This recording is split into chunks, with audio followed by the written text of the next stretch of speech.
Hey everyone, how are you? I'm here in Wichita Falls, Texas. Came up from Austin, Texas this morning. Absolutely a gorgeous day. Kind of struggling. So I was at a particular school, and afterwards I had the opportunity of speaking to this young man. And this young man wanted to chat. I heard his story, and I'm not going to specifically go into the story, but the story was serious. It became a crisis situation real quick. And so how we ended the conversation was, and I have all this on video, and I do want to protect the community's name and protect the family and the individual. But I said to him in front of the guidance counselor, I said, let me tell you something. You're sitting on a fence right now and you have a choice. Your choice is, if you listen to me, I'll save your life. But if you don't, and you go on the other side of the fence, I said, my friend, you're not even going to live till 25. He was in tears. He agreed. Guidance counselor was right there. He's telling me everything I'd want to hear. And I looked him in the eye and said, okay, so listen. Your ego is saying you want to do it your way. You don't want help. I get it. That's a Texas personality. That's how we're raised kind of in Texas, is that, it doesn't leave our family. We take care of our stuff here, and I don't need freebies. I understand. And so to make a long story short, I said, listen, how about you give your guidance counselor your cell phone number. We're going to reach out to you tomorrow. We need to know that you had a place to live, you've got food, you got personal hygiene. Again, I'm not going to go into it, but it was one of the most tough situations that I've ever encountered. And so as he was walking out of the room, I shook his hand. I said, can I give you a hug? I said, man, I see something in you. I wish you'd let me and your school community help you. But I understand, we'll give you 24 hours. Let's chat tomorrow.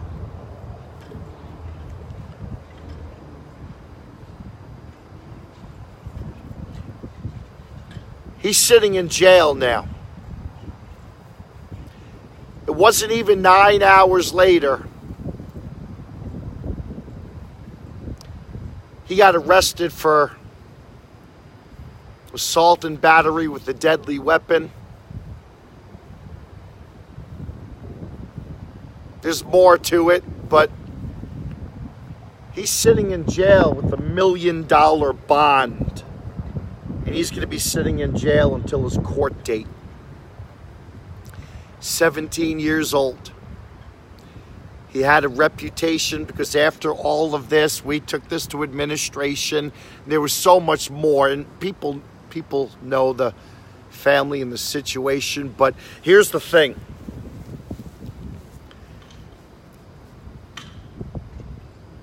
Yeah, I've been processing this, and I'm thinking to myself, did I fail? I had this young man. I had him in tears. I had him agreeing with everything that I was saying. He just had to accept the help and be willing to do the work. And what does that mean? He just had to show up. Be okay with asking for help and getting the help.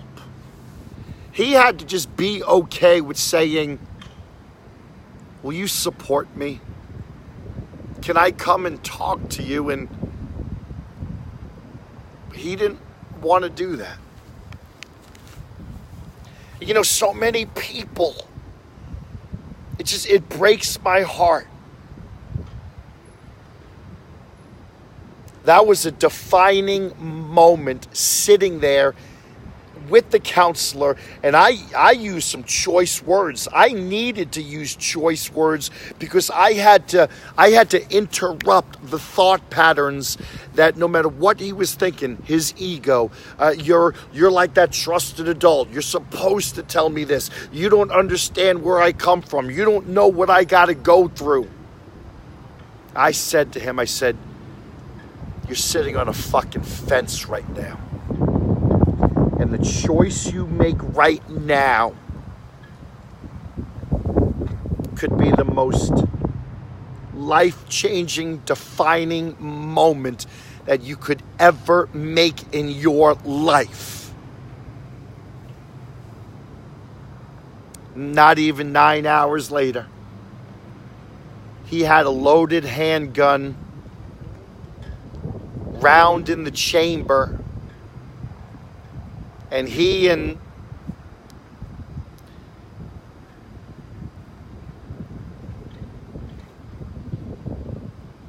you know what else is interesting? Parents need to understand. So after the conversation, we went to the administration.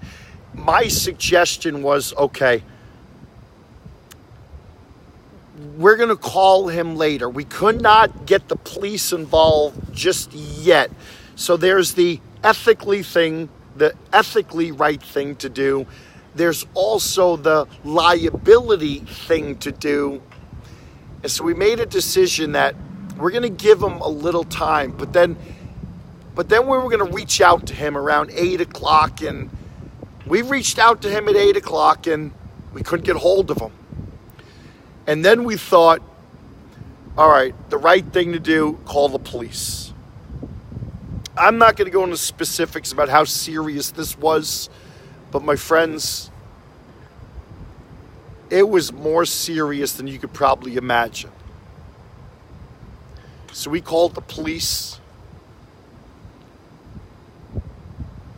Yeah.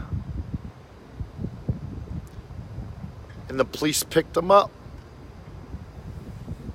Drugs were involved, loaded gun. They robbed. And that's what I'm sitting here struggling with so much. We tried to call his parents too, because there's always two sides to every story. And you know what?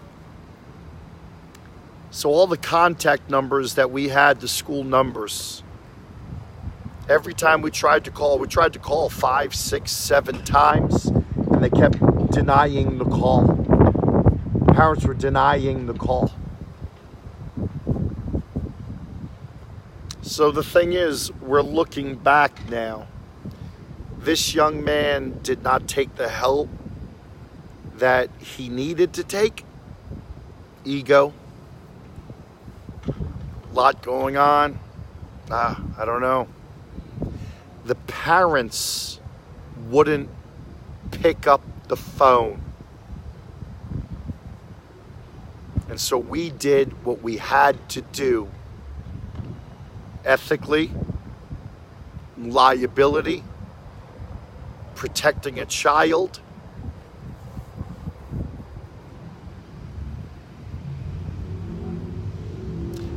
My friends, all I really do is plant seeds. I'm not afraid to get deep with my audience and have real talk about real life, about real shit. And sometimes we get offended because, you can't talk to kids like this.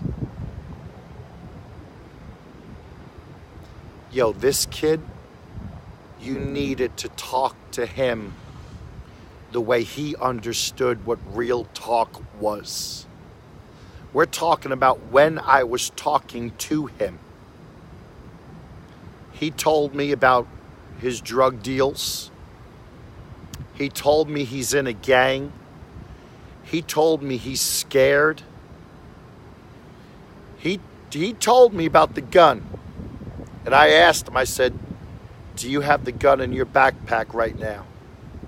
And he looked at me and he said no. I trusted him. The thing is, I did not want to go against the trust and the respect that he was giving me that nobody else knew. And then I had to bring the guidance counselor in. And when he left and I told him I was proud of him for coming to me, I'm proud of him for reaching out, I did the right thing. I did the right thing. And when he walked out of that room, he said, I will never forget you. And so I was talking to the people that brought me in today. And I said, you know what?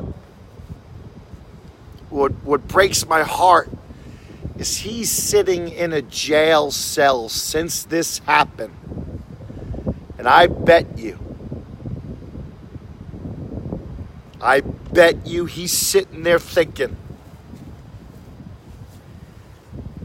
I should have listened when I had a chance.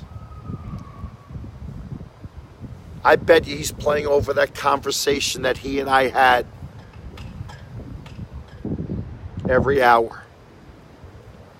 I bet you he's realizing he fucked up. 17 years old, not even 12 hours that we had this heart to heart. My heart, his eyes looking in my eyes, me telling him when he's in tears, dude, if you don't take my advice, you're gonna die. And it wasn't really me saying necessarily just take my advice. I was like, dude, take the help that I'm offering you, the help that I can get you and this school community can help you. A place to stay, food, hygiene. So I've been struggling with this, but all we do is plant seeds.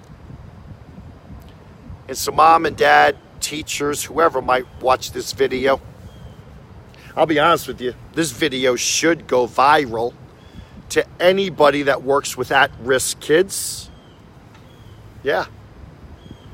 The only thing you can do is plant seeds. Don't give up on our kids. Don't ever give up on them. Don't ever give up. 3 things I tell them: your choices, your attitude, and your behavior. That's it. Well, my friends, the only thing we can do is be a positive influence and offer guidance to our young people. And if they take it, great. If they don't, that's their choice. And sometimes they might not remember the words we share until maybe 10, 15 years later. Well, that's all I got to say, my friends.